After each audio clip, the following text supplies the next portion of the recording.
امریکہ میں ٹرمپ انتظامیہ نے 5 لاکھ سے زائد تارکین وطن کی قانونی حیثیت ختم کرنے کا اعلان کر دیا، جس کے تحت انہیں 24 اپریل تک ملک چھوڑنے کی ہدایت کی گئی ہے۔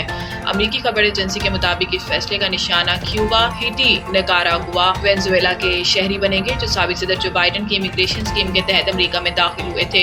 صدر ڈونلڈ ٹرمپ نے ملک بدری کی سب سے بڑی مہم چلانے کا اعلان کیا۔ خاص طور پر لاطینی امریکی ممالک کے تارکین وطن کو ملک سے نکالنے پر زور دیا گیا۔ یہ فیصلہ منگل کو جاری کیے جانے والے صدارتی حکم نامے کے تحت نافذ ہوگا اور وفاقی رجسٹر میں شائع ہونے کے 30 دن بعد متاثرہ افراد قانونی تحفظ سے محروم ہو جائیں گے۔ صدارتی حکم کے مطابق اگر ان افراد نے کوئی متبادل امیگریشن اسٹیٹس حاصل نہ کیا تو انہیں 24 اپریل تک امریکہ چھوڑنا ہوگا۔ امیگریشن امور پر کام کرنے والی تنظیم ویلکم یو ایس نے متاثرہ افراد کو مشورہ دیا کہ وہ فوری طور پر امیگریشن وکیل سے رجوع کریں تاکہ ملک میں رہنے کے لیے کوئی قانونی راستہ تلاش کیا جا سکے۔